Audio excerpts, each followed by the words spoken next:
Cain, A Mystery, by Lord Byron. Act 1, Scene 1. The land without paradise. Time, sunrise. Adam, Eve, Cain, Abel, Ada, Zillah, offering a sacrifice. God the Eternal, infinite, all-wise, who, out of darkness on the deep, didst make light on the waters with a word. All hail. Jehovah, with returning light, all hail.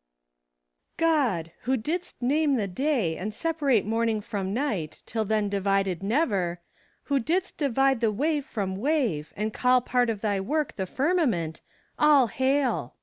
God, who didst call the elements into earth, ocean, air, and fire, and with the day and night and worlds which these illuminate, or shadow, madest beings to enjoy them, and love both them and thee. All hail, all hail. God, the eternal parent of all things, who didst create these best and beauteous beings, to be beloved more than all, save thee. Let me love thee and them. All hail, all hail. O God, who loving, making, blessing all, yet didst permit the serpent to creep in, and drive my father forth from paradise, keep us from further evil. Hail, all hail. Son Cain, my firstborn, wherefore art thou silent? Why should I speak? To pray.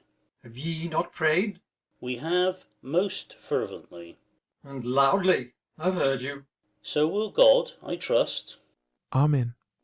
But thou, my eldest born, art silent still? 'Tis better I should be so. Wherefore so? I've naught to ask. Nor aught to thank for? No. Dost thou not live? Must I not die? Alas, the fruit of our forbidden tree begins to fall. And we must gather it again. O God, why didst thou plant the tree of knowledge? And wherefore plucked ye not the tree of life? Ye might have then defied him. O my son, blaspheme not. These are serpent's words. Why not? The snake spoke truth. It was the tree of knowledge. It was the tree of life. Knowledge is good, and life is good. And how can both be evil? My boy, thou speakest as I spoke in sin before thy birth. Let me not see renewed my misery in thine. I have repented. Let me not see my offspring fall into the snares beyond the walls of paradise, which even in paradise destroyed his parents. Content thee with what is. Had we been so, thou now hadst been contented, O my son. Our orisons completed, let us hence, each to his task of toil. Not heavy, though needful. The earth is young, and yields us kindly her fruits with little labour.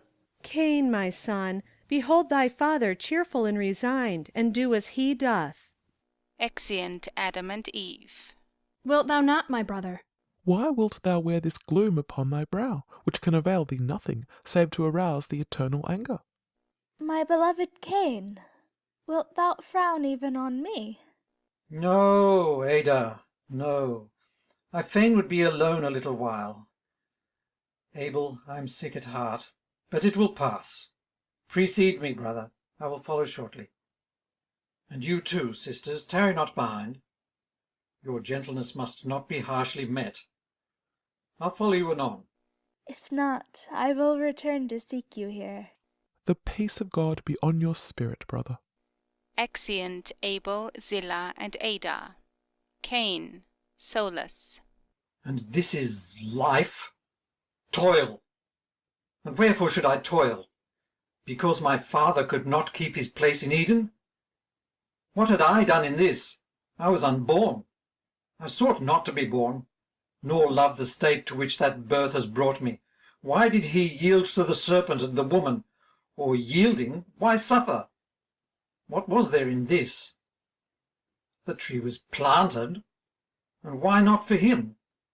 If not, why place him near it, where it grew the fairest in the centre? They have but one answer to all questions. 'Twas his will, and he is good. How know I that? Because he is all-powerful, must all good too follow? I judge but by the fruits, and they are bitter, which I must feed on for a fault not mine. Whom have we here? A shape like to the angels, yet of a sterner and a sadder aspect of spiritual essence. Why do I quake? Why should I fear him more than other spirits, whom I see daily wave their fiery swords before the gates round which I linger oft, in twilight's hour, to catch a glimpse of those gardens which are my just inheritance, ere the night closes o'er the inhibited walls and the immortal trees which overtop the cherubim-defended battlements? If I shrink not from these, the fire-armed angels, why should I quail from him who now approaches?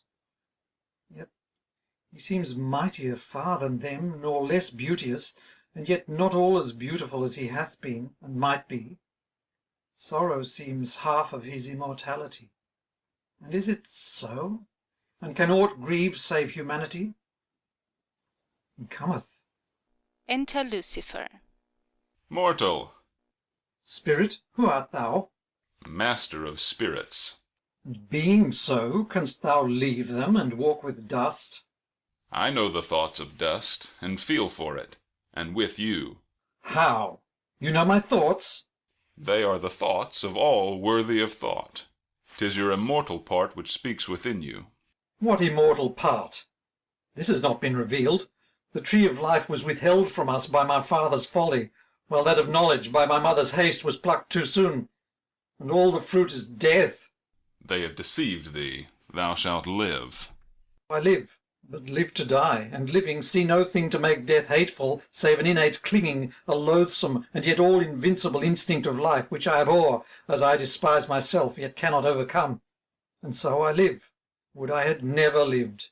Thou livest, and must live forever. Think not the earth which is thine outward covering is existence. It will cease, and thou wilt be, no less than thou art now. No less? And why no more? It may be, thou shalt be as we, And ye? are everlasting. Ye happy? We are mighty. Are ye happy? No. Art thou? How should I be so? Look on me. Poor clay. And thou pretendest to be wretched, thou! I am. And thou, with all thy might, what art thou? One who aspired to be what made thee, and would not have made thee what thou art. Ah, thou look'st almost a god, and... I am none, and having failed to be one, would be naught save what I am. He conquered, let him reign. Who? Thy sire's maker, and the earth's. And heavens, and all that in them is, so I have heard his seraphs sing, and so my father saith. They say what they must sing and say, on pain of being that which I am, and thou art, of spirits and of men. And what is that? Souls who dare use their immortality. Souls who dare look the omnipotent tyrant in his everlasting face, and tell him that his evil is not good. If he has made, as he saith, which I know not nor believe, but if he made us, he cannot unmake. We're immortal. Nay, he'd have us so, that he may torture. Let him, he is great, but in his greatness is no happier than we in our conflict. Goodness would not make evil, and what else hath he made? But let him sit on his vast and solitary throne, creating worlds to make eternity less burdensome to his immense existence and unparticipated solitude. Let him crowd orb on orb. He is alone, indefinite, indissoluble tyrant. Could he but crush himself, 'twere the best boon he ever granted. But let him reign on, and multiply himself in misery. Spirits and men at least we sympathize, and, suffering in concert, make our pangs innumerable more endurable, by the unbounded sympathy of all with all. But he, so wretched in his height, so restless in his wretchedness, must still create and recreate, Perhaps he'll make one day a son unto himself, as he gave you a father. And if he so doth, mark me, that son will be a sacrifice. Thou speak'st to me of things which long have swum in visions through my thought. I never could reconcile what I saw with what I heard. My father and my mother talk to me of serpents and of fruits and trees. I see the gates of what they call their paradise, guarded by fiery sworded cherubim, which shut them out, and me. I feel the weight of daily toil and constant thought. I look around a world where I seem nothing, with thoughts which arise within me as if they could master all things. But I thought alone this misery was mine. My father is tamed down. My mother has forgot the mind which made her thirst for knowledge at the risk of an eternal curse. My brother is a watching shepherd boy, who offers up the firstlings of the flock to him who bids the earth yield nothing to us without sweat. My sister Zillah sings an earlier hymn than the birds' matins, and my Ada, my own and beloved, she too understands not the mind which overwhelms me. Never till now met I aught to sympathize with me. 'Tis well, I rather would consort with spirits. And hadst thou not been fit by thine own soul for such companionship, I would not now have stood before thee as I am. A serpent had been enough to charm ye, as before. Ah, didst thou tempt my mother? I tempt none, save with the truth. Was not the tree of knowledge? And was not the tree of life still fruitful? Did I bid her pluck them not? Did I plant things prohibited within the reach of beings innocent and curious by their own innocence? I would have made ye gods, and even he who thrust ye forth, so thrust ye because ye should not eat the fruits of life and become gods as we. Were those his words? They were, as I have heard from those who heard them, in thunder. Then who was the demon? He who would not let ye live, or he who would have made ye live forever in the joy and power of knowledge? Would they had snatched both the fruits, or neither? One is yours already, the other may be still. How so? By being yourselves in your resistance. Nothing can quench the mind if the mind will be itself, and center of surrounding things. 'Tis made to sway. But didst thou tempt my parents? I? Poor clay! What should I tempt them for, or how? They say the serpent was a spirit. Who saith that? It is not written so on high. The proud one will not so far falsify. Though man's vast fears and little vanities would make him cast upon the spiritual nature his own low failing, the snake was the snake, no more, and yet not less than those he tempted, in nature being earth also, more in wisdom, since he could overcome them, and foreknew the knowledge fatal to their narrow joys. Thinkest thou I'd take the shape of things that die? But the thing had a demon. He but woke one, in those he spake to with his forky tongue. I tell thee that the serpent was no more than a mere serpent. Ask the cherubim who guard the tempting tree. When 1,000 ages have rolled o'er your dead ashes, and your seeds, the seed of the then world may thus array their earliest fault in fable, and attribute to me a shape I scorn, as I scorn all that bows to him who made things but to bend before his sullen soul eternity. But we who seek the truth must speak it. Thy fond parents listened to a creeping thing and fell. For what should spirits tempt them? What was there to envy in the narrow bounds of paradise, that spirits who pervade space? But I speak to thee of what thou knowest not with all thy tree of knowledge. But thou canst not speak aught of knowledge which I would not know, and do not thirst to know, and bear a mind to know. And heart to look on? Be it proved. Darest thou look on death? He has not yet been seen. But must be undergone. My father says he is something dreadful, and my mother weeps when he's named, and Abel lifts his eyes to heaven, and Zillah casts hers to the earth, and sighs a prayer, and Ada looks on me and speaks not.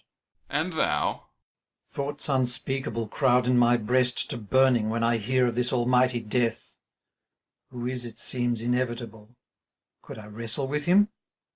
I wrestled with the lion when a boy in play till he ran roaring from my grip. It has no shape, but will absorb all things that bear the form of earth-born being. Ah, I thought it was a being. Who could do such evil things to beings, save a being? Ask the destroyer. Who? The maker. Call him which name thou wilt, he makes but to destroy. I knew not that, yet thought it, since I heard of death, although I know not what it is. Yet it seems horrible. I have looked out in the vast desolate night in search of him, and when I saw gigantic shadows in the umbrage of the walls of Eden, checkered by the far flashing of the cherubs' swords, I watched for what I thought his coming. For with fear rose longing in my heart to know what 'twas which shook us all, but nothing came. And then I turned my weary eyes from off our native and forbidden paradise, up to the lights above us, in the azure, which are so beautiful. Shall they too die? Perhaps, but long outlive both thine and thee. I'm glad of that. I would not have them die. They are so lovely. What is death? I feel it is a dreadful thing, but what I cannot compass. It is denounced against us, both them who sinned and sinned not, as an ill. What ill? To be resolved into the earth. But shall I know it? As I know not death, I cannot answer. Were I quiet earth, that were no evil. Would I ne'er had been aught else but dust. That is a grovelling wish. Less than thy father's, for he wished to know. But not to live. Or wherefore plucked he not the life-tree? He was hindered. Deadly error. Not to snatch first that fruit, but ere he plucked the knowledge he was ignorant of death. Alas, I scarcely now know what it is, and yet I fear it. Fear I know not what. And I, who know all things, fear nothing. See what is true knowledge. Wilt thou teach me all? I, upon one condition. Name it. That thou dost fall down and worship me, thy Lord. Thou art not the Lord my father worships. No. His equal? No, I have naught in common with him, nor would. I would be aught above, beneath, aught, save a sharer or a servant of his power. I dwell apart, but I am great. Many there are who worship me, and more who shall. Be thou among the first. I never as yet have bowed unto my father's God, although my brother Abel oft implores that I would join with him in sacrifice. Why should I bow to thee? Hast thou ne'er bowed to him? Have I not said it? Need I say it? Could not thy mighty knowledge teach thee that? He who bows not to him has bowed to me. But I will bend to neither. Nevertheless, thou art my worshipper. Not worshipping him makes thee mine the same. And what is that? Thou'lt know here and hereafter.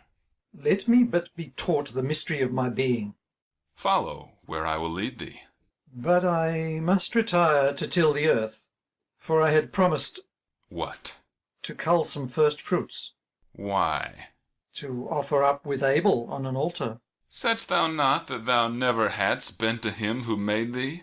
Yes, but Abel's earnest prayer has wrought upon me. The offering is more his than mine.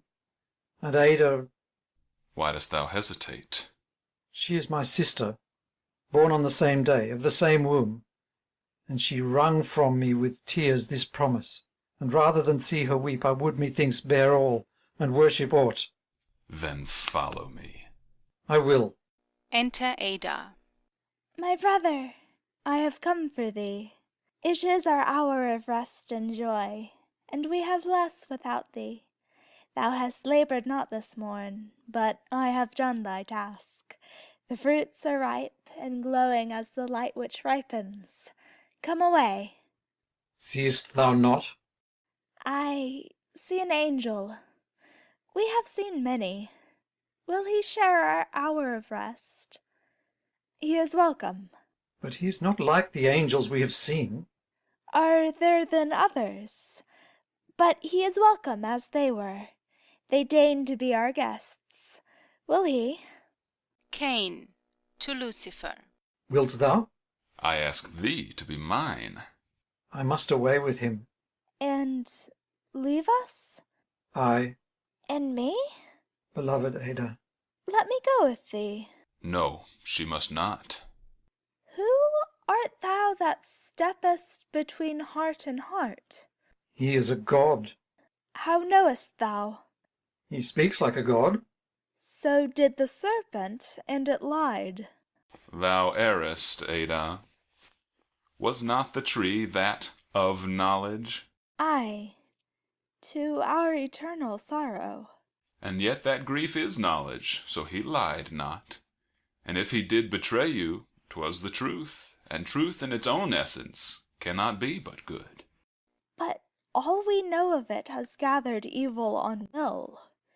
Expulsion from our home, and dread, and toil, and sweat, and heaviness, remorse of that which was, and hope of that which cometh not.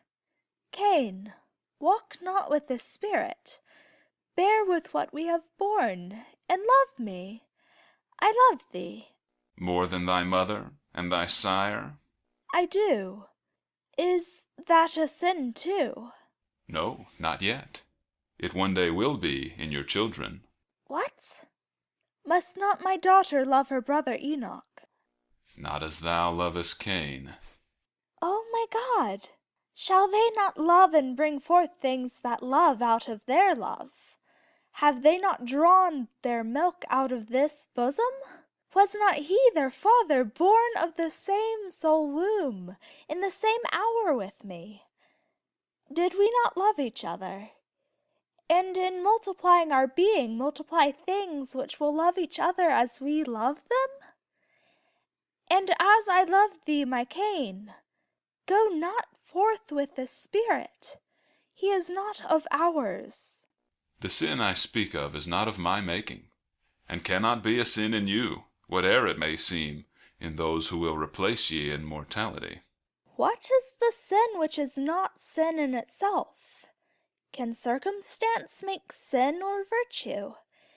If it doth, we are the slaves of. Higher things than ye are slaves, and higher than them, or ye would be so, did they not prefer an independency of torture to the smooth agonies of adulation, in hymns and harpings and self-seeking prayers, to that which is omnipotent because it is omnipotent, and not from love, but terror and self-hope. Omnipotence must be all goodness.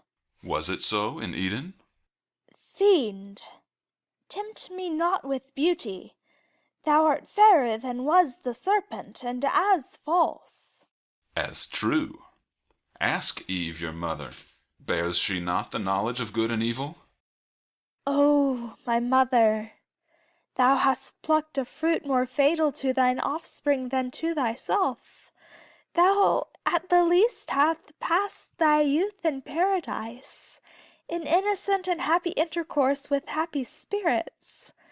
But we, thy children, ignorant of Eden, are girt about by demons, who assume the words of God and tempt us with our own dissatisfied and curious thoughts.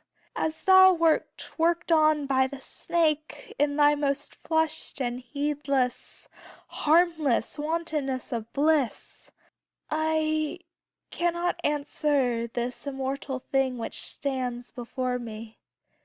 I cannot abhor him. I look upon him with a pleasing fear, and yet I fly not from him. In his eye there is a fascinating attraction which fixes my fluttering eyes on his. My heart beats quick. He awes me, and yet draws me near, nearer and nearer.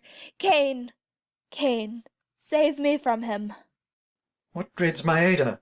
This is no ill spirit. He is not God nor gods. I have beheld the cherubs and seraphs. He looks not like them. But there are spirits loftier still, the archangels. And still loftier than the archangels. Aye, but not blessed. If the blessedness consists in slavery, no. I have heard it said, the seraphs love most, cherubs know most. This should be a cherub, since he loves not. And if the higher knowledge quenches love, what must he be you cannot love when known? Since the all-knowing cherubim love least, the seraphs' love can be but ignorance. That they are not compatible, the doom of thy fond parents for their daring proves. Choose betwixt love and knowledge, since there is no other choice. Your sire hath chosen already. His worship is but fear. O Cain, choose love. For thee, my Ada, I choose not. It was born with me. But I love naught else. Our parents. Did they love us when they snatched from the tree that which hath driven us all from paradise? We were not born then, and if we had been, should we not love them? And our children, Cain. My little Enoch, and his lisping sister. Could I but deem them happy, I would half forget. But it can never be forgotten through thrice 1,000 generations. Never shall men love the remembrance of the man who sowed the seed of evil and mankind in the same hour. They plucked the tree of science and sin, and not content with their own sorrow, begot me, thee, and all the few that are, and all the unnumbered and innumerable multitudes, millions, myriads, which may be, to inherit agonies accumulated by ages. And I must be the sire of such things. Thy beauty and thy love, my love and joy, the rapturous moment and the placid hour, all we love in our children and each other, but lead them and ourselves through many years of sin and pain, or few, but still of sorrow, interchecked with an instant of brief pleasure. To death, the unknown. Methinks the tree of knowledge hath not fulfilled its promise. If they sinned, at least they ought to have known all things that are of knowledge, and the mystery of death. What do they know? That they are miserable. What need of snakes and fruits to teach us that? I am not wretched, Cain, and if thou wert happy. Be thou happy then, alone. I will have naught to do with happiness, which humbles me and mine. Alone I could not nor would be happy, but with those around us I think I could be so, despite of death, which, as I know it not, I dread not, though it seems an awful shadow, if I may judge from what I have heard. And thou couldst not, alone, thou sayest, be happy? Alone, oh my God! Who could be happy and alone or good? To me my solitude seems sin, unless when I think of how soon I shall see my brother, his brother, and our children, and our parents. Yet thy God is alone. Is he happy? Lonely and good? He is not so. He hath the angels and the mortals to make happy, and thus becomes so in diffusing joy. What else can joy be but the spreading joy? Ask of your sire, the exile fresh from Eden, or of his firstborn son. Ask your own heart, it is not tranquil. Alas, no. And you, are you of heaven? If I am not, enquire the cause of this all-spreading happiness, which you proclaim, of the all-great and good maker of life and living things. It is his secret, and he keeps it. We must bear, and some of us resist, and both in vain, his seraphs say. But it is worth the trial, since better may not be without. There is a wisdom in the spirit which directs to right, as in the dim blue air the eye of you young mortals lights at once upon a star which watches, welcoming the morn. It is a beautiful star. I love it for its beauty. And why not adore? Our Father adores the invisible only. But the symbols of the invisible are the loveliest of what is visible, and yon bright star is a leader of the host of heaven. Our Father saith he hath beheld the God himself, who made him and our mother. Hast thou seen him? Yes, in his works. But in his being? No, save in my Father, who is God's own image, or in his angels, who are like to thee, and brighter, yet less beautiful and powerful in seeming, as the silent sunny noon. All light, they look upon us, but thou seemest like the ethereal night, where long white clouds streak the dark purple, and unnumbered stars spangle the wonderful, mysterious vault with things that look as if they would be suns, so beautiful, unnumbered, and endearing, not dazzling, and yet drawing us to them. They fill my eyes with tears, and so dost thou. Thou seem'st unhappy. Do not make us so. I will weep for thee. Alas, those tears! Couldst thou but know what oceans will be shed.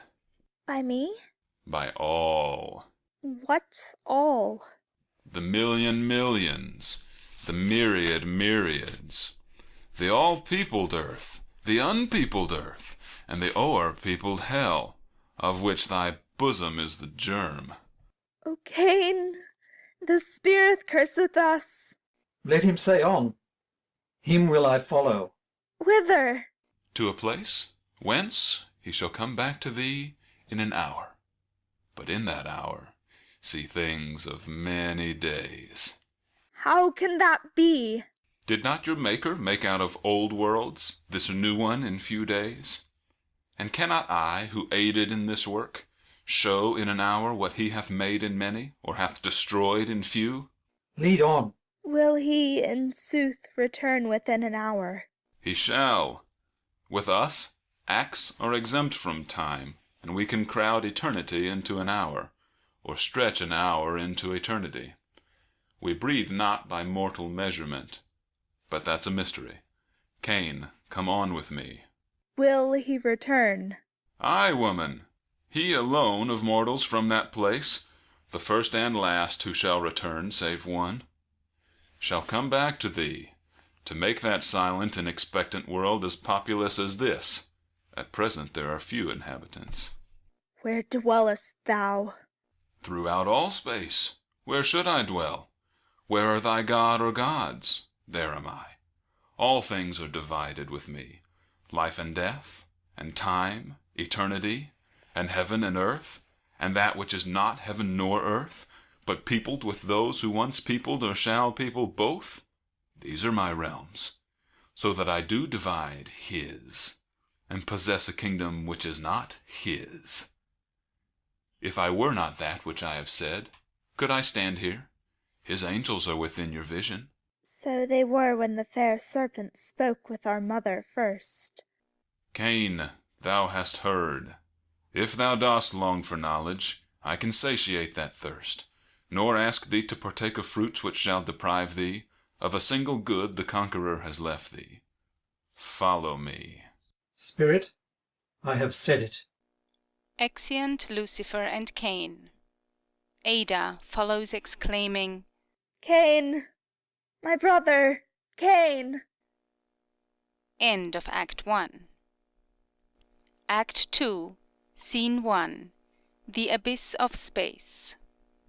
I tread on air and sink not, yet I fear to sink.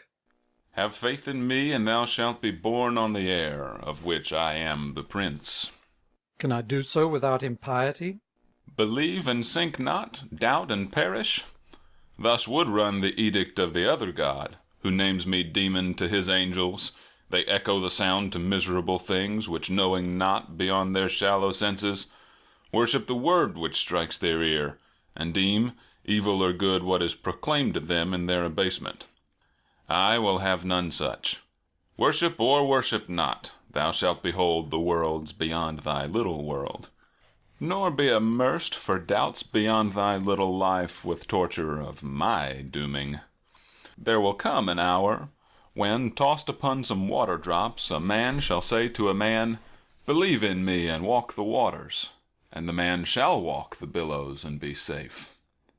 I will not say, Believe in me as a conditional creed to save thee, but fly with me o'er the gulf of space in equal flight, and I will show what thou darest not deny, the history of past and present and of future worlds. O God, or demon, or whate'er thou art, is yon our earth? Dost thou not recognize the dust which formed your father? Can it be? Yon small blue circle swinging in far ether, with an inferior circlet purpler it still, which looks like that which lit our earthly night. Is this our paradise? Where are its walls, and they who guard them? Point me out the site of paradise. How should I? As we move like sunbeams onward, it grows small and smaller, and as it waxes little and then less, gathers a halo round it, like the light which shone the roundest of the stars when I beheld them from the skirts of paradise. Methinks they both, as we recede from them, appear to join the innumerable stars which are around us, and as we move on increase their myriads. And if there should be worlds greater than thine own, inhabited by greater things, and they themselves far more in number than the dust of thy dull earth, though multiplied to animated atoms, all living, and all doomed to death, and wretched, what wouldst thou think? I should be proud of thought which knew such things. But if that high thought were linked to a servile mass of matter, and knowing such things, aspiring to such things, and science still beyond them, were chained down to the most gross and petty, paltry wants, all foul and fulsome, and the very best of thine enjoyments a sweet degradation, a most enervating and filthy cheat to lure thee on to the renewal of fresh souls and bodies, all foredoomed to be as frail, and few so happy. Spirit, I know naught of death, save as a dreadful thing of which I have heard my parents speak, as of a hideous heritage I owe to them no less than life, a heritage not happy, if I may judge, till now. But, Spirit, if it be as thou hast said, and I within feel the prophetic torture of its truth, here let me die, for to give birth to those who can but suffer many years and die, methinks is merely propagating death and multiplying murder. Thou canst not. All die. There is what must survive. The other spake not of this unto my father, when he shut him forth from paradise, with death written upon his forehead. But at least let what is mortal of me perish, that I may be in the rest as angels are. I am angelic. Wouldst thou be as I am? I know not what thou art. I see thy power, and see thou showst me things beyond my power, beyond all power of my born faculties, although inferior still to my desires and my conceptions. What are they which dwell so humbly in their pride, as to sojourn with worms in clay? And what art thou who dwellest so haughtily in spirit, and canst range nature and immortality, and yet seemst sorrowful? I seem that which I am, and therefore do I ask of thee, if thou wouldst be immortal. Thou hast said, I must be immortal in despite of me. I knew not this until lately. But since it must be, let me, or happy or unhappy, learn to anticipate my immortality. Thou didst, before I came upon thee. How? By suffering. And must torture be immortal? We and thy sons will try. But now, behold, is it not glorious? O thou beautiful and unimaginable ether, and ye multiplying masses of increased and still increasing lights, what are ye?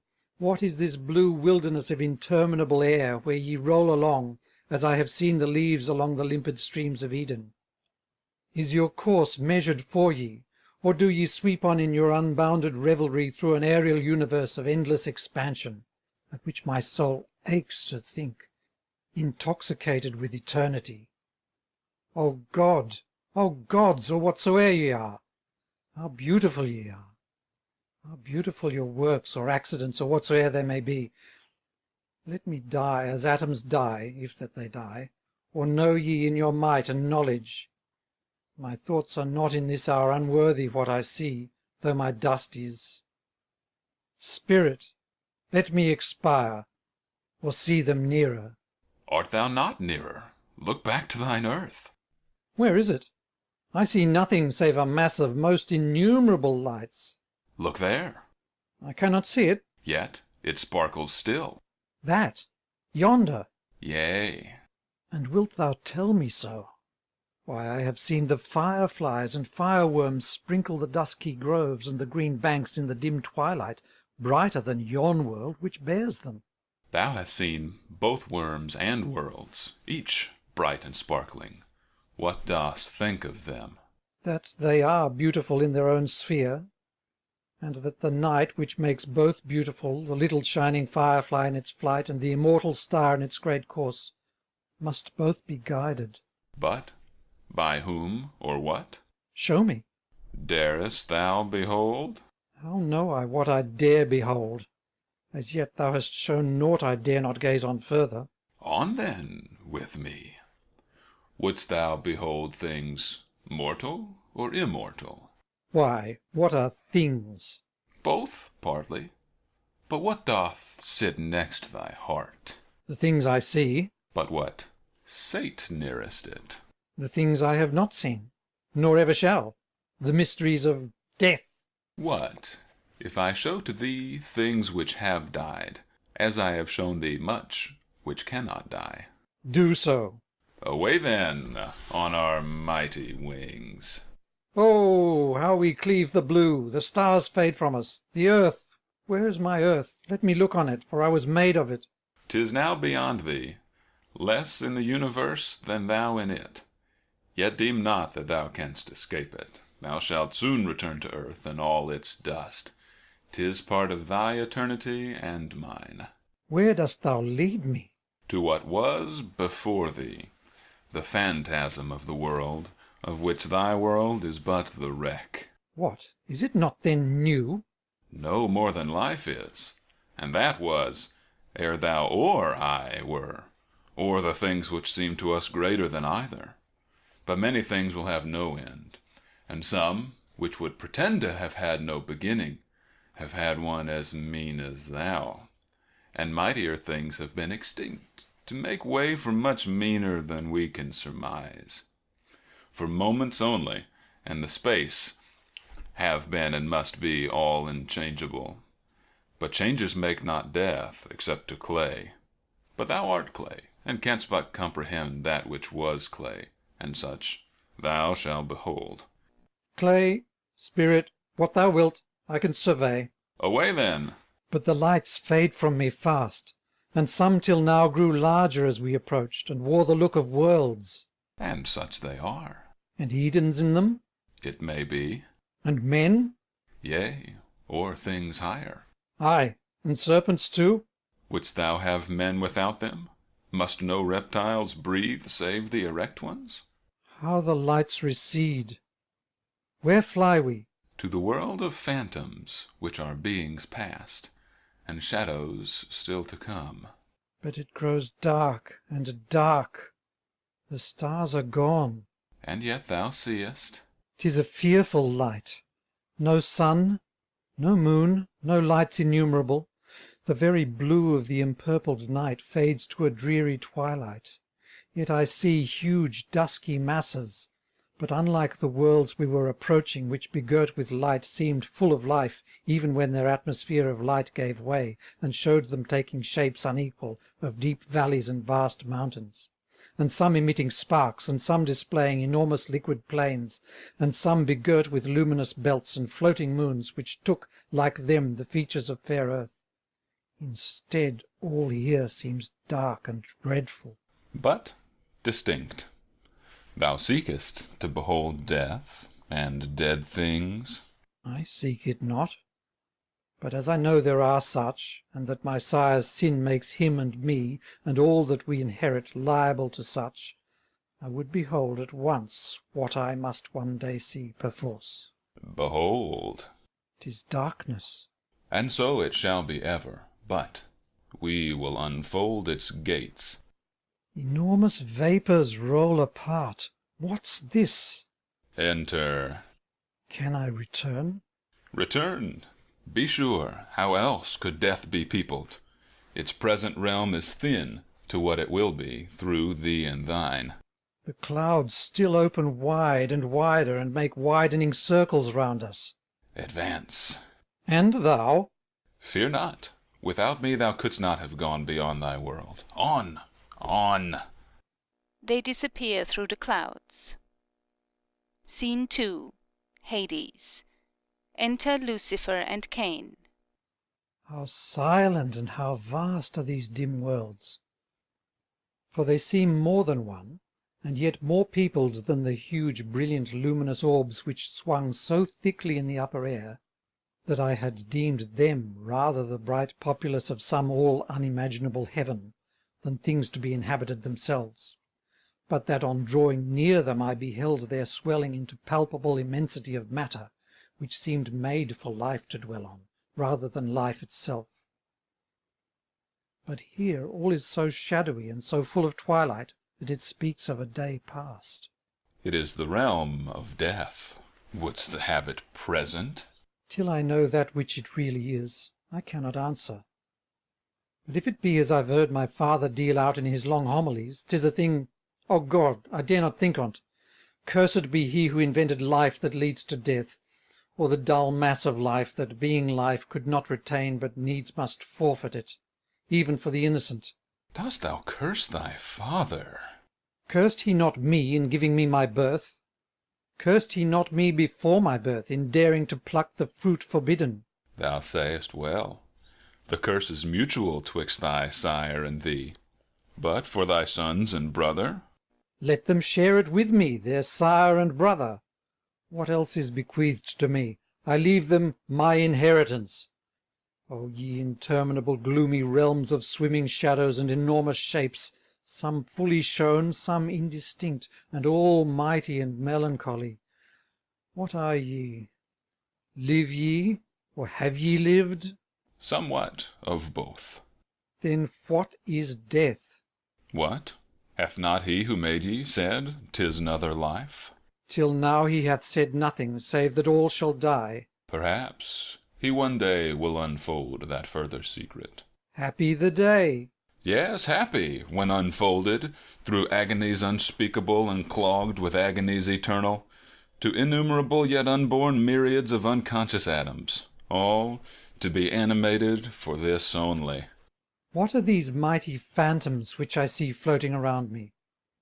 They wear not the form of the intelligences I have seen round our regretted and unentered Eden, nor wear the form of man as I have viewed it in Adam's and in Abel's and in mine, nor in my sister bride's, nor in my children's. And yet they have an aspect which, though not of men nor angels, looks like something which, if not the last, rose higher than the first, haughty and high and beautiful, and full of seeming strength, but of inexplicable shape, for I never saw such.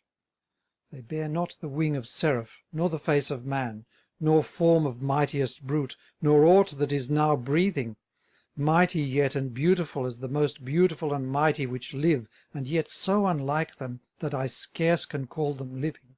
Yet they lived. Where? Where thou livest. When? On what thou callest earth they did inhabit. Adam is the first. Of thine, I grant thee, but too mean to be the last of these.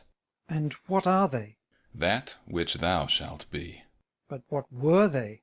Living, high, intelligent, good, great, and glorious things, as much superior unto all thy sire Adam could e'er have been in Eden, as the 60,000th generation shall be, in its dull, damp degeneracy, to thee and thy son. And how weak they are, judge by thy own flesh. Ah, me! And did they perish? Yes, from their earth, as thou wilt fade from thine. But was mine theirs? It was. But not as now. It is too little and too lowly to sustain such creatures. True, it was more glorious. And wherefore did it fall? Ask him who fells. But how? By a most crushing and inexorable destruction and disorder of the elements, which struck a world to chaos, as a chaos subsiding has struck out a world. Such things, though rare in time, are frequent in eternity. Pass on and gaze upon the past. 'Tis awful. And true. Behold these phantoms. They were once material as thou art. And must I be like them? Let he who made thee answer that. I show thee what thy predecessors are, and what they were thou feelest. in degree inferior as thy petty feelings and thy pettier portion of the immortal part, of high intelligence and earthly strength. What ye in common have with what they had is life, and what ye shall have, death. The rest of your poor attributes is such as suits reptiles engendered out of the subsiding slime of a mighty universe, crushed into a scarcely yet shaped planet, peopled with things whose enjoyment was to be in blindness, a paradise of ignorance from which knowledge was barred as poison. But behold what these superior beings are or were, or if it irk thee, turn thee back and till the earth thy task. I'll waft thee there in safety. No, I'll stay here. How long? Forever, since I must one day return here from the earth. I rather would remain. I am sick of all that dust has shown me. Let me dwell in shadows. It cannot be. Thou now beholdest as a vision that which is reality. To make thyself fit for this dwelling, thou must pass through what the things thou seest have passed, the gates of death. By what gate have we entered even now? By mine, but plighted to return. My spirit buoys thee up to breathe in regions where all is breathless save thyself. Gaze on, but do not think to dwell here till thine hour is come. And these too, can they ne'er repass to earth again? Their earth is gone forever. So changed by its convulsion they would not be conscious to a single present spot of its new, scarcely hardened surface. 'Twas, oh, what a beautiful world it was! And is. It is not with the earth, though I must till it, I feel at war, but that I may not profit by what it bears of beautiful, untoiling, nor gratify my thousand swelling thoughts with knowledge, nor allay my thousand fears of death and life. What thy world is thou seest, but canst not comprehend the shadow of that which it was. And those enormous creatures, phantoms inferior in intelligence, at least so seeming, to the things we have passed, resembling somewhat the wild habitants of the deep woods of earth, the hugest which roar nightly in the forest, but tenfold in magnitude and terror, taller than the cherub-guarded walls of Eden, with eyes flashing like the fiery swords which fence them, and tusks projecting like the trees stripped of their bark and branches. What were they? That which the mammoth is in thy world, but these lie by myriads underneath its surface. But none on it? No, for thy frail race to war with them would render the curse on it useless. 'Twould be destroyed so early. But why war? You have forgotten the denunciation which drove your race from Eden.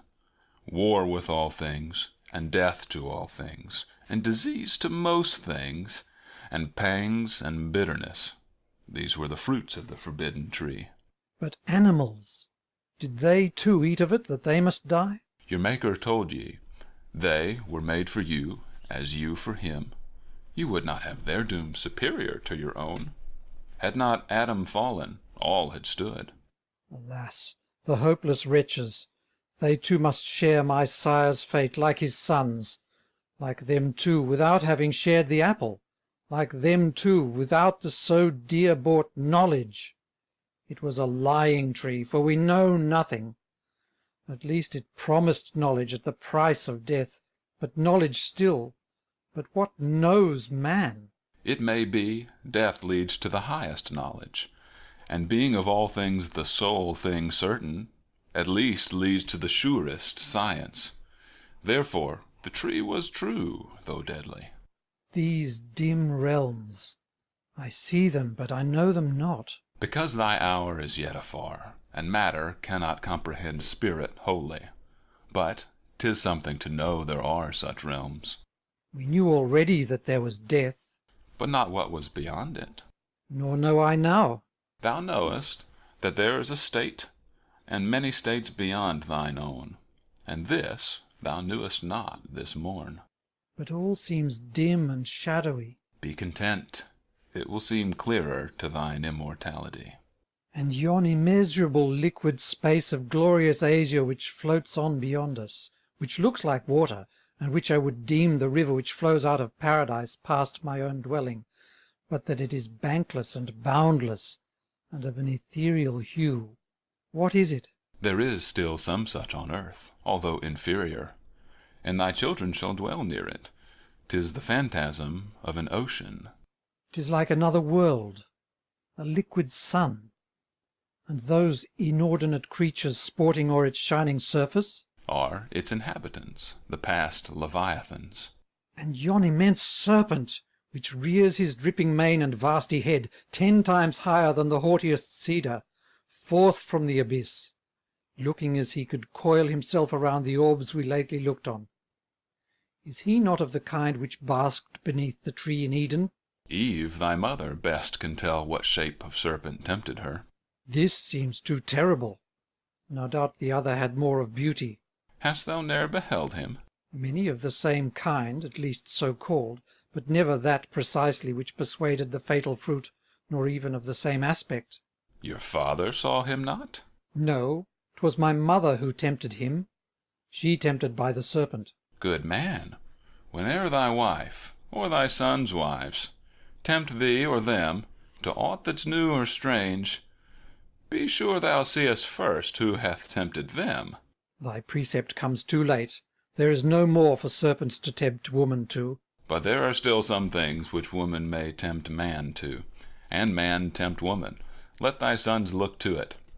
My counsel is a kind one, for 'tis even given chiefly at my own expense, 'tis true. 'Twill not be followed, so there's little lost. I understand not this. The happier thou. Thy world and thou are still too young. Thou thinkest thyself most wicked and unhappy, is it not so? For crime I know not, but for pain I have felt much.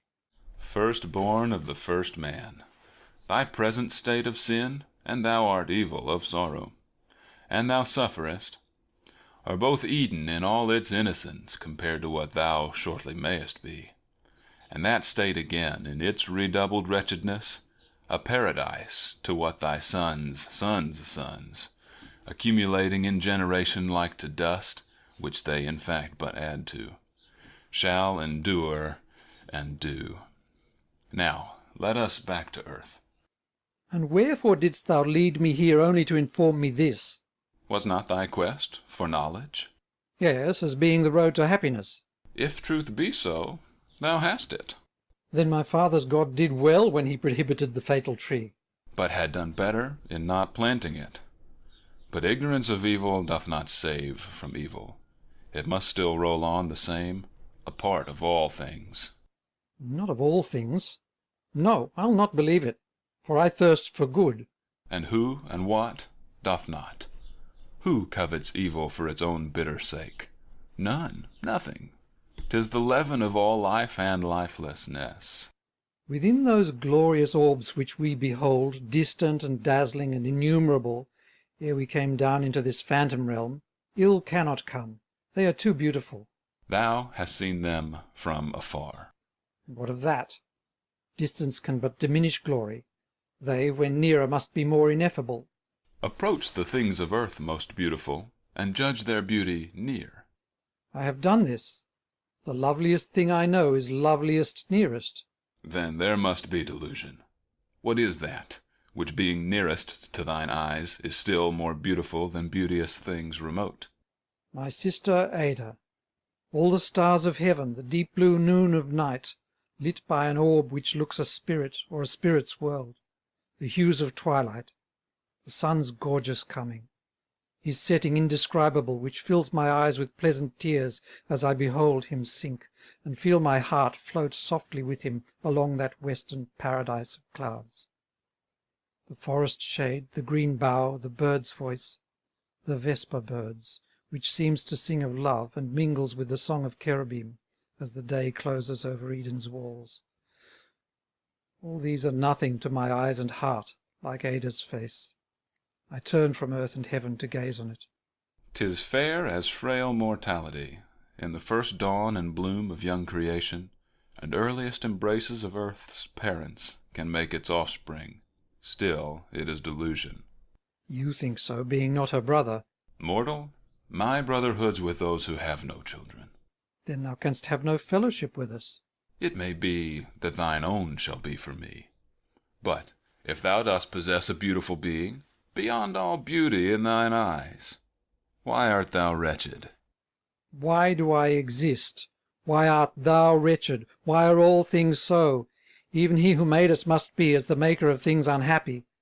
To produce destruction can surely never be the task of joy, and yet my sire says he's omnipotent. Then why is evil, he being good? I asked this question of my father, and he said, because this evil only was the path to good. Strange good that must arise from out its deadly opposite. I lately saw a lamb stung by a reptile. The poor suckling lay foaming on the earth, beneath the vain and piteous bleating of its restless dam. My father plucked some herbs and laid them to the wound, and by degrees the helpless wretch resumed its careless life, and rose to drain the mother's milk, who o'er it tremulous stood licking its reviving limbs with joy. Behold, my son, said Adam, how from evil springs good. What didst thou answer? Nothing, for he is my father, but I thought that 'twere a better portion for the animal never to have been stung at all, than to purchase renewal of its little life with agonies unutterable, though dispelled by antidotes. But as thou saidst, of all beloved things thou lovest her who shared thy mother's milk, and giveth hers unto thy children. Most assuredly. What should I be without her? What am I? Dost thou love nothing? What does thy God love? All things, my father says, but I confess I see it not in their allotment here. And therefore thou canst not see if I love or know, except some vast and general purpose, to which particular things must melt like snows. Snows? What are they? Be happier in not knowing what thy remoter offspring must encounter, but bask beneath the clime which knows no winter. But dost thou not love something like thyself? And dost thou love thyself? Yes, but love more what makes my feelings more endurable, and is more than myself, because I love it. Thou lovest it because 'tis beautiful, as was the apple in thy mother's eye.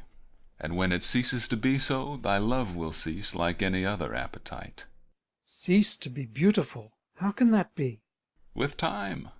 But time has passed, and hitherto even Adam and my mother both are fair.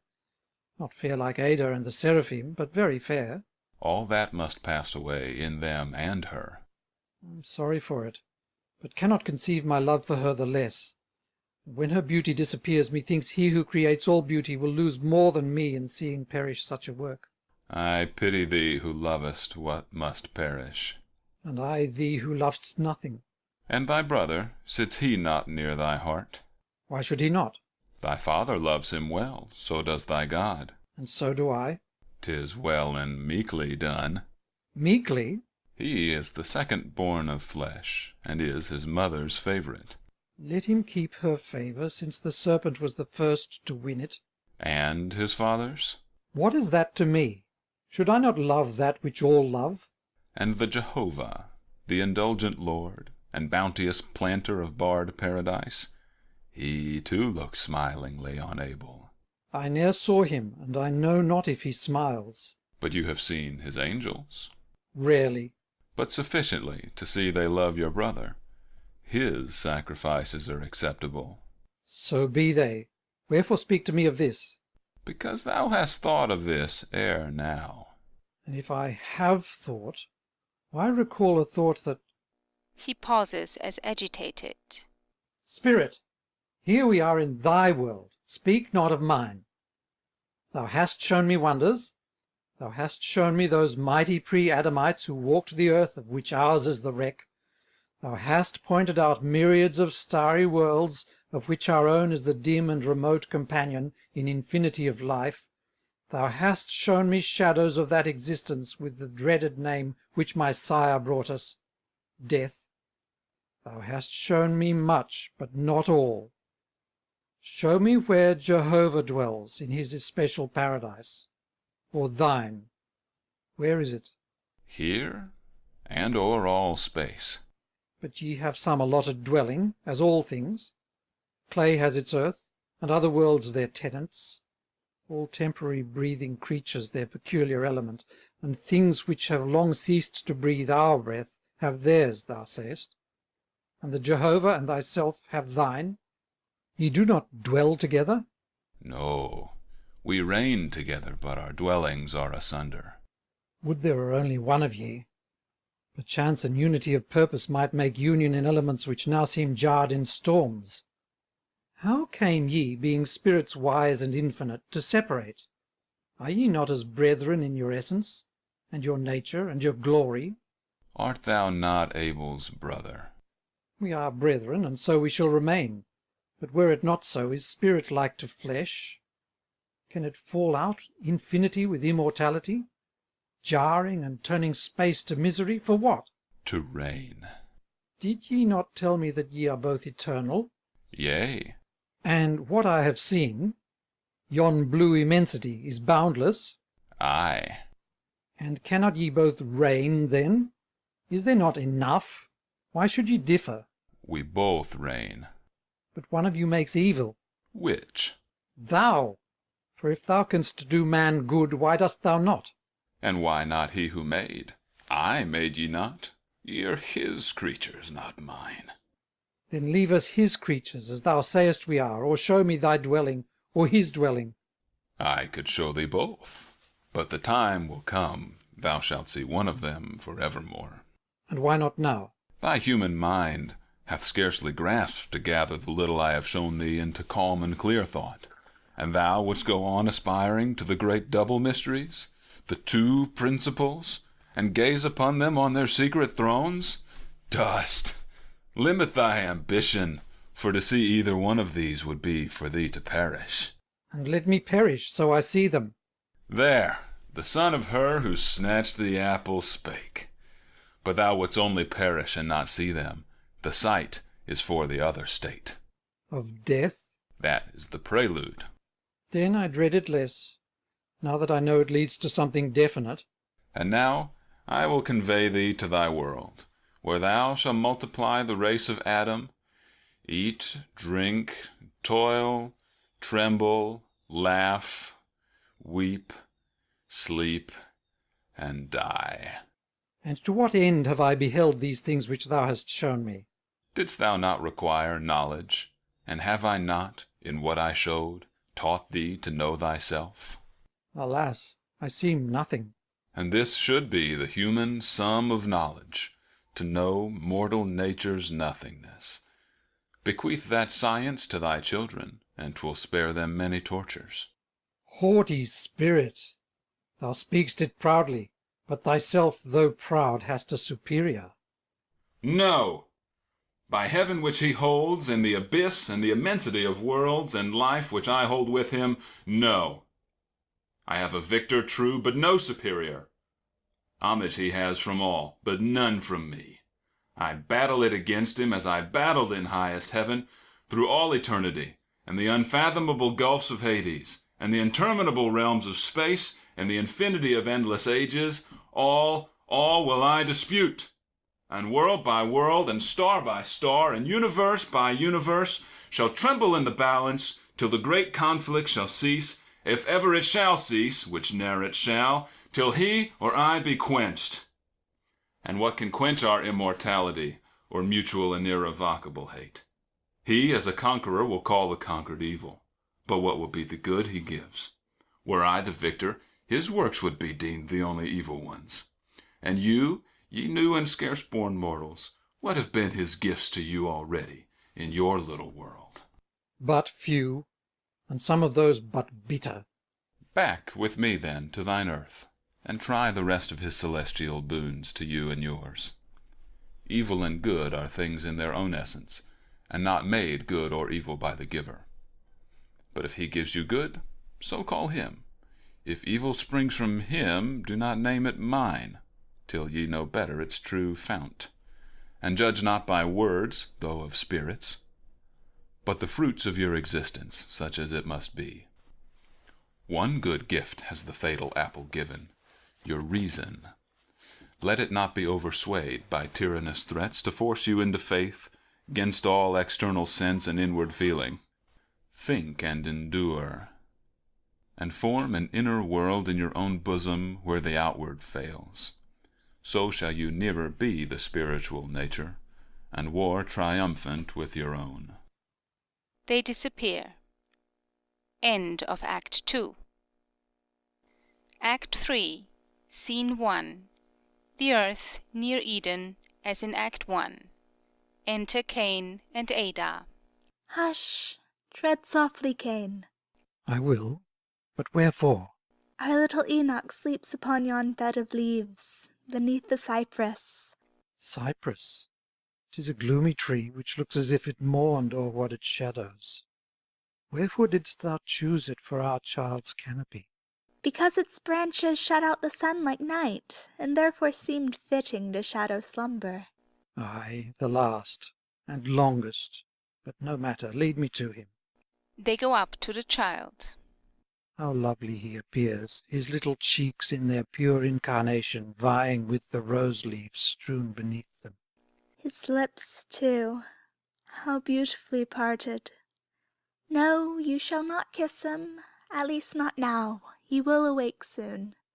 His hour of midday rest is nearly over, but it were a pity to disturb him till 'tis closed. You have said well. I will contain my heart till then. He smiles and sleeps. Sleep on and smile, thou little young inheritor of a world scarce less young. Sleep on and smile. Thine are the hours and days when both are cheering and innocent. Thou hast not plucked the fruit, thou know'st not thou art naked. Must the time come thou shalt be immersed for sins unknown, which were not thine nor mine? But now sleep on. His cheeks are reddening into deeper smiles, and shining lids are trembling o'er his long lashes, dark as the cypress which waves o'er them. Half open, from beneath them the clear blue laughs out, although in slumber. He must dream of what? Paradise? Ay, dream of it, my disinherited boy. 'Tis but a dream, for never more thyself, thy sons, nor fathers shall walk in that forbidden place of joy. Dear Cain, nay, do not whisper o'er a son such melancholy yearnings o'er the past. Why wilt thou always mourn for paradise? Can we not make another? Where? Here, or where'er thou wilt. Where'er thou art, I feel not the want of this so much regretted Eden. Have I not thee, our boy, our sire, and brother, and Zillah, our sweet sister, and our Eve, to whom we owe so much besides our birth? Yes, death, too, is among the debts we owe her. Cain, that proud spirit who withdrew thee hence, hath saddened thine still deeper. I had hoped the promised wonders which thou hast beheld, visions, thou sayest, of past and present worlds would have composed thy mind into a calm of a contented knowledge, but I see thy guide hath done thee evil. Still, I thank him, and can forgive him all, that he so soon hath given thee back to us. So soon? 'Tis scarcely 2 hours since she departed. 2 long hours to me, but only hours upon the sun. And yet I have approached that sun, and seen worlds which he once shone on, and never more shall light, and worlds he never lit. Methought years had rolled o'er my absence. Hardly hours. The mind then hath capacity of time, and measures it by that which it beholds, pleasing or painful, little or almighty. I had beheld the immemorial works of endless beings, scurred extinguished worlds, and gazing on eternity, methought I had borrowed more by a few drops of ages from its immensity. But now I feel my littleness again. Well said the Spirit that I was nothing. Wherefore said he so? Jehovah said not that. No, he contents him with making us the nothing which we are, and after flattering dust with glimpses of Eden and immortality, resolves it back to dust again. For what? Thou knowest, even for our parents' error. What is that to us? They sinned, then let them die. Thou hast not spoken well, nor is that thought thy own, but of the Spirit who was with thee. Would I could die for them, so they might live. Why, so say I.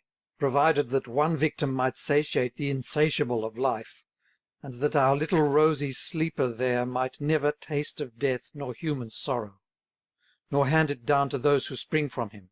How know we that some such atonement one day may not redeem our race? By sacrificing the harmless for the guilty. What atonement were there? Why, we are innocent. What have we done, that we must be victims for a deed before our birth, or need have victims to atone for this mysterious, nameless sin, if it be such a sin to seek for knowledge? Alas, thou sinnest now, my Cain. Thy words sound impious in mine ears. Then leave me. Never, though thy God left thee. Say, what have we here? 2 altars, which our brother Abel made during thine absence, whereupon to offer a sacrifice to God on thy return. And how knew he that I would be so ready with the burnt offerings which he daily brings with a meek brow, whose base humility shows more of fear than worship, as a bribe to the Creator? Surely, 'tis well done. 1 altar may suffice. I have no offering. The fruits of the earth, the early beautiful blossom and bud, the bloom of flowers and fruits, these are a goodly offering to the Lord, given with a gentle and contrite spirit. I have toiled and tilled and sweaten in the sun according to the curse. Must I do more? For what should I be gentle? For a war with all the elements ere they will yield the bread we eat? For what must I be grateful? For being dust and grovelling in the dust till I return to dust? If I am nothing, for nothing shall I be an hypocrite and seem well pleased with pain. For what should I be contrite? For my father's sin, already expatiate with what we have all undergone, and to be more than expatiated by the ages prophesied upon our seed. Little deems our young blooming sleeper there the germs of an eternal misery to myriads is within him. Better 'twere I snatched him in his sleep and dashed him 'gainst the rocks than let him live to— Oh my God! Touch not the child, my child, thy child! O Cain! Fear not. For all the stars and all the power which sways them, I would not accost yon infant with ruder greeting than a father's kiss. Then why so awful in thy speech? I said, 'twere better that he ceased to live, than give life to so much of sorrow as he must endure, and harder still bequeath. But since that saying jars you, let us only say, 'twere better that he never had been born. Oh, do not say so. Where were then the joys, the mother's joys of watching, nourishing, and loving him? Soft, he awakes. Sweet Enoch. She goes to the child. O Cain, look on him. See how full of life, of strength, of bloom, of beauty, and of joy. How like to me, how like to thee when gentle.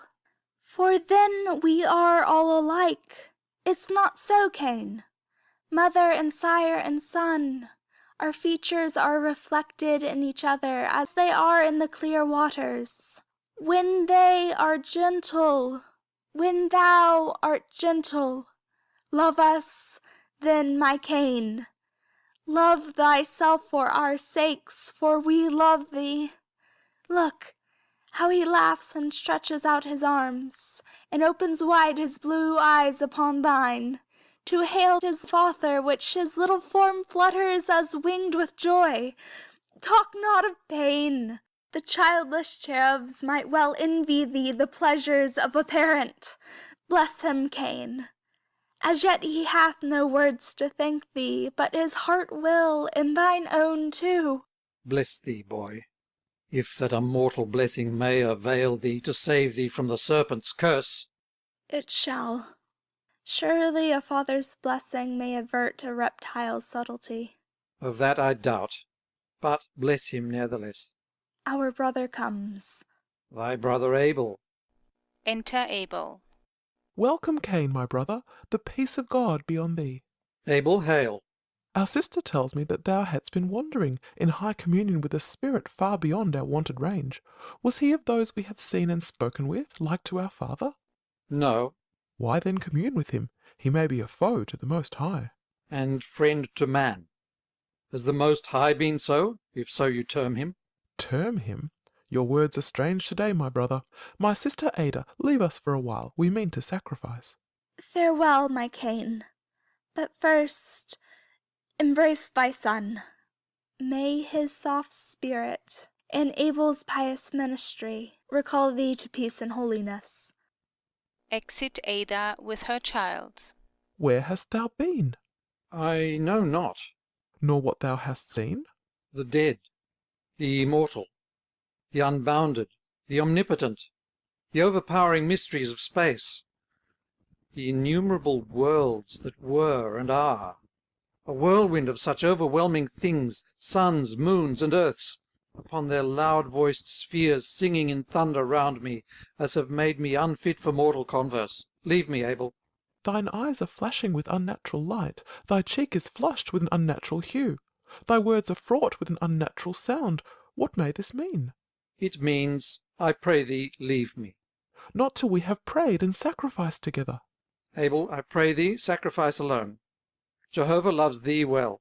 Both well, I hope. But thee the better. I care not for that. Thou art fitter for his worship than I am. Revere him then, but let it be alone, at least without me. Brother, I should ill deserve the name of our great father's son, if, as my elder, I revered thee not, and in the worship of our God called not on thee to join me, and precede me in our priesthood. 'Tis thy place. But I have ne'er asserted it.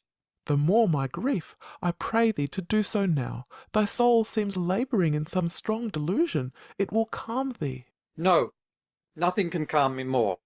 Calm, say I. Never knew I what calm was in the soul, although I have seen the elements stilled. My Abel, leave me, or let me leave thee to thy pious purpose. Neither. We must perform our task together. Spurn me not. If it must be so, well then, what shall I do? Choose one of those 2 altars. Choose for me. They to me are so much turf and stone. Choose thou. I have chosen. 'Tis the highest, and suits thee as the elder. Now prepare thine offerings. Where are thine?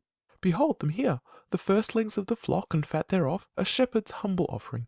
I have no flocks. I am a tiller of the ground, and must yield what it yieldeth to my toil, its fruit. He gathers fruits. Behold them in their various bloom and ripeness. They dress their altars and kindle a flame upon them.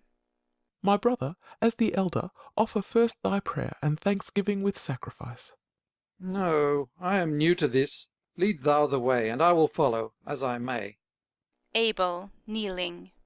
O God, who made us, and who breathed the breath of life within our nostrils, who hath blessed us, and spared, despite our father's sin, to make his children all lost as they might have been, had not thy justice been so tempered with the mercy which is thy delight, as to accord a pardon like a paradise, compared with our great crimes, sole Lord of light, of good and glory and eternity, without whom all were evil, and with whom nothing can err except to some good end of thine omnipotent benevolence, inscrutable but still to be fulfilled, accept from out thy humble first of shepherds, first of the firstborn flocks an offering, in itself nothing, as what offering can be aught unto thee, but yet accept it for the thanksgiving of him who spreads it in the face of thy high heaven, bowing his own even to the dust of which he is, in honour of thee and of thy name for evermore. Cain, standing erect during this speech.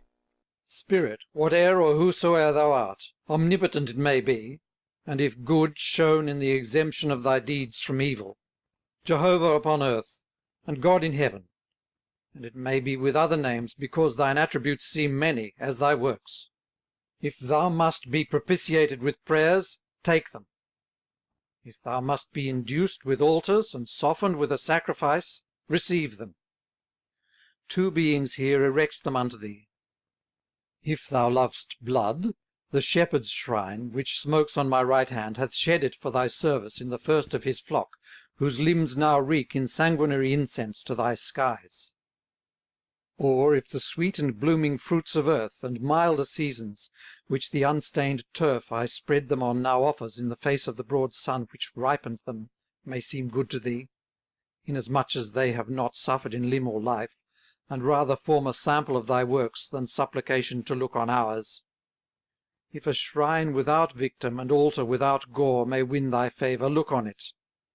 And for him who dresseth it, he is such as thou madest him, and seeks nothing which must be won by kneeling. If he's evil, strike him. Thou art omnipotent and mayst. For what can he oppose? If he be good, strike him, or spare him, as thou wilt, since all rests upon thee, and good and evil seem to have no power themselves save in thy will. And whether that be good or ill, I know not, not being omnipotent, nor fit to judge omnipotence, but merely to endure its mandate, which thus far I have endured. The fire upon the altar of Abel kindles into a column of the brightest flame and ascends to heaven, while the whirlwind throws down the altar of Cain and scatters the fruits abroad upon the earth. Abel, kneeling. O brother, pray! Jehovah's wroth with thee. Why so? Thy fruits are scattered on the earth. From earth they came, to earth let them return. Their seed will bear fresh fruit there ere the summer. Thy burnt flesh offering prospers better. See how heaven licks up the flames when thick with blood. Think not upon my offering's acceptance, but make another of thine own, before it is too late. I will build no more altars, nor suffer any. Abel, rising. Cain, what meanest thou? To cast down yon vile flatterer of the clouds, the smoky harbinger of thy dull prayers.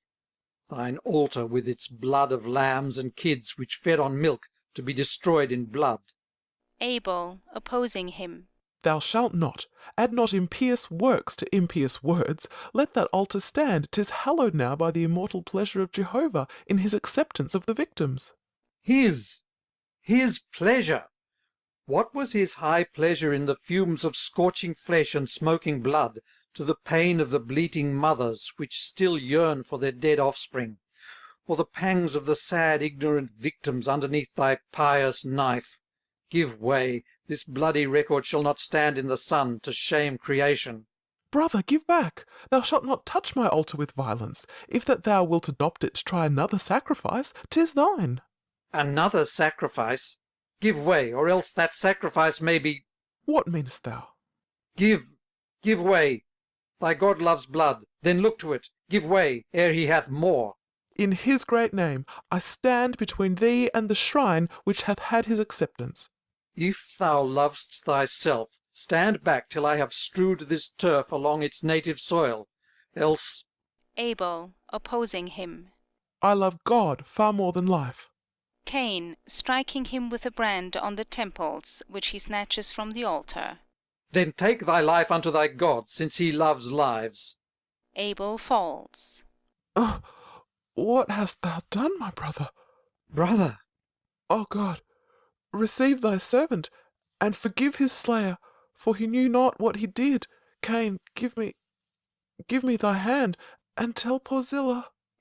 Cain, after a moment's stupefaction. My hand? 'Tis all red, and with— what? A long pause, looking slowly round. Where am I? Alone? Where's Abel?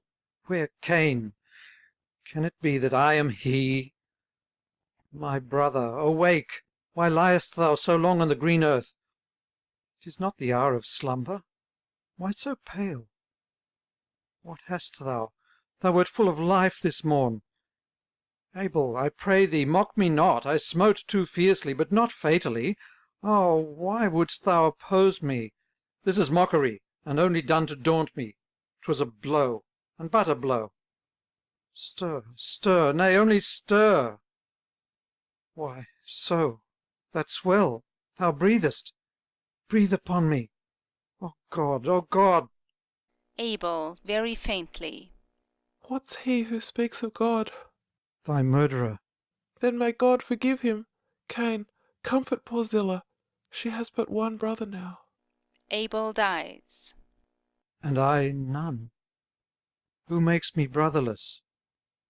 His eyes are open, then he is not dead. Death is like sleep, and sleep shuts down our lids. His lips too are apart. Why then he breathes, and yet I feel it not. His heart! Let me see, doth it beat? Methinks— no, No, this is a vision, else I am become the native of another and worse world.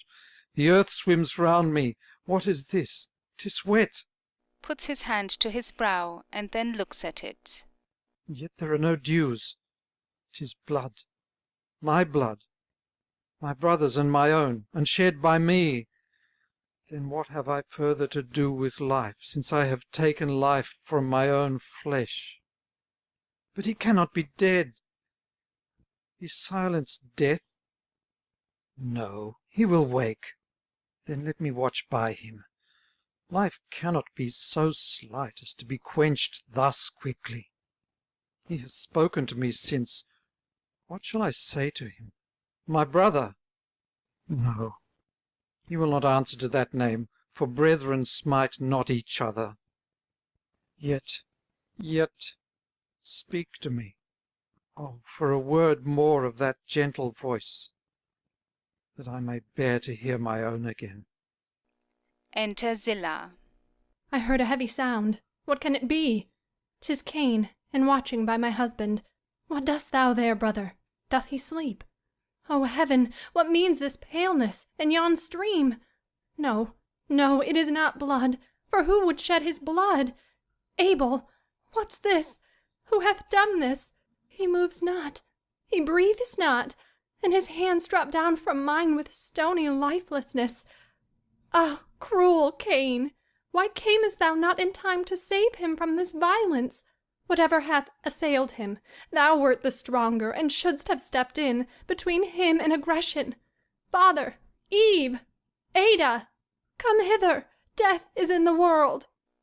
Exit Zillah, calling on her parents, etc. Cain, solus. And who hath brought him there? I, who abhor the name of death so deeply that the thought empoisoned all my life before I knew his aspect. I have led him here, and given my brother to his cold and still embrace. As if he would not have asserted his inexorable claim without my aid. I am awake at last.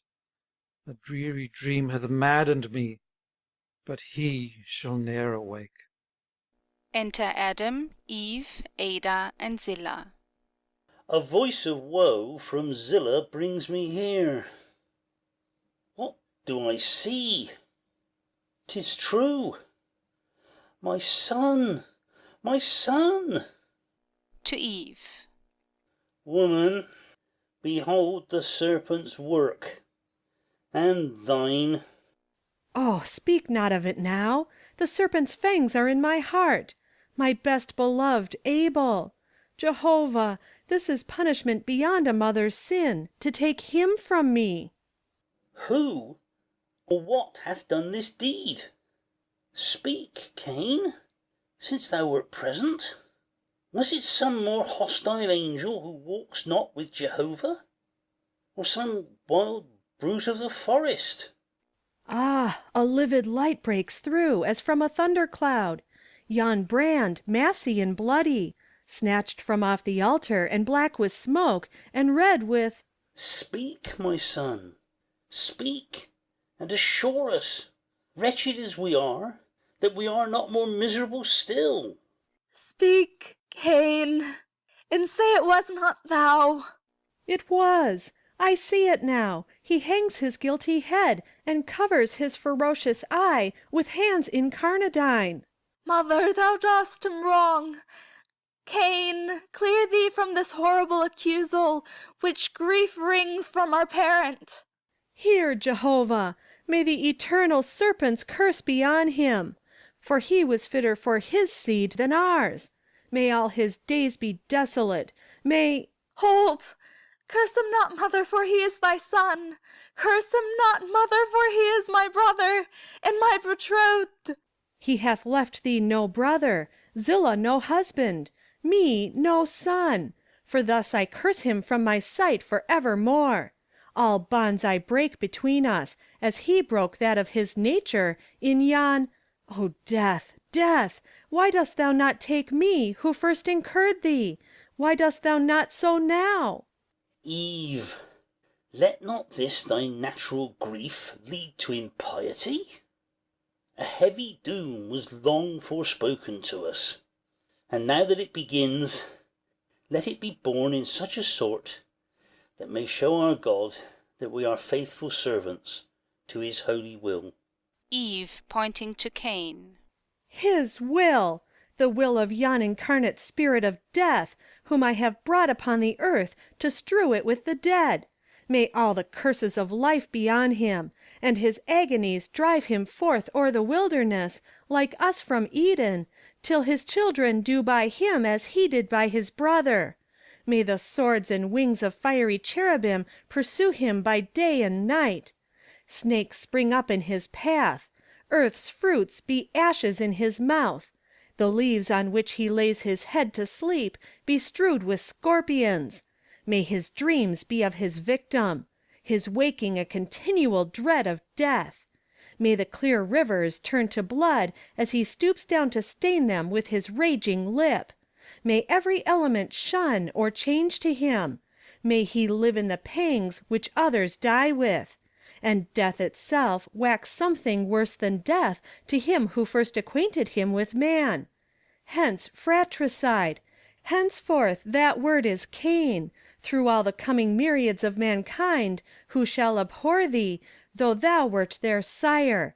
May the grass wither from thy feet, the woods deny thee shelter, earth a home, the dust a grave, the sun his light, and heaven her God.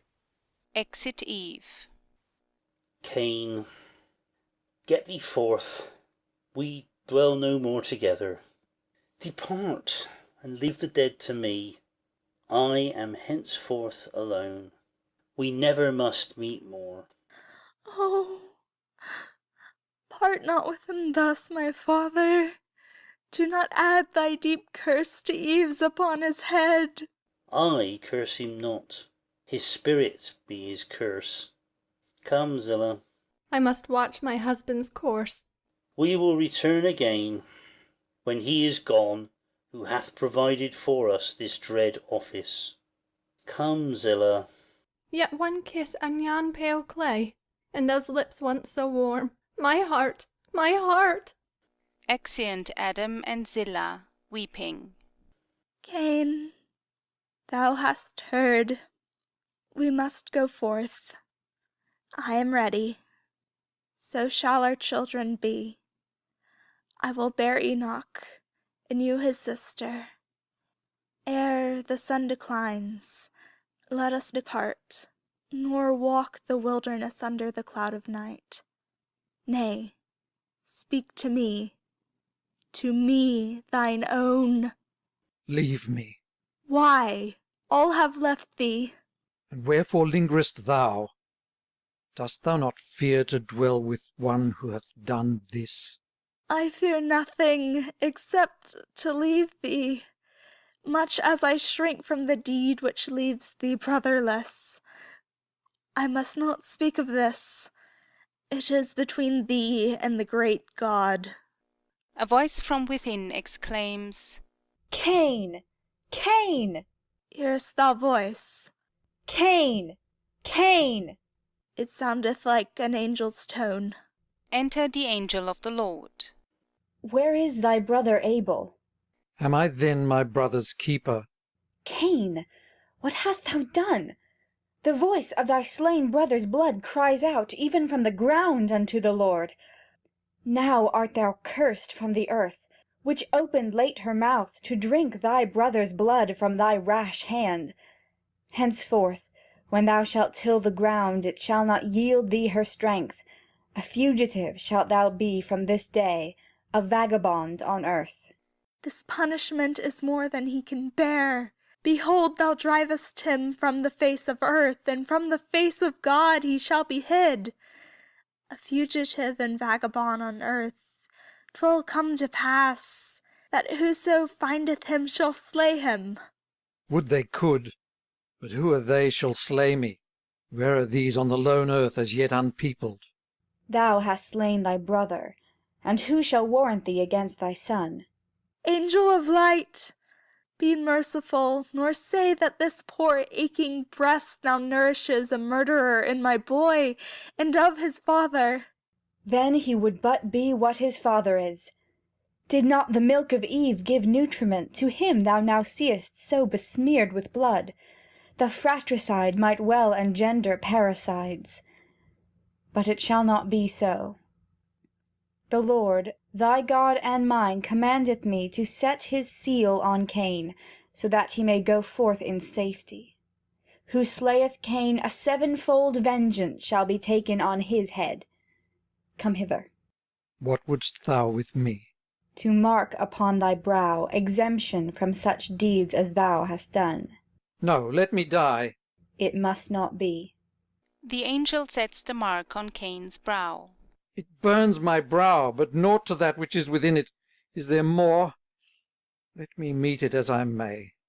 Stern hast thou been, and stubborn from the womb, as the ground thou must henceforth till.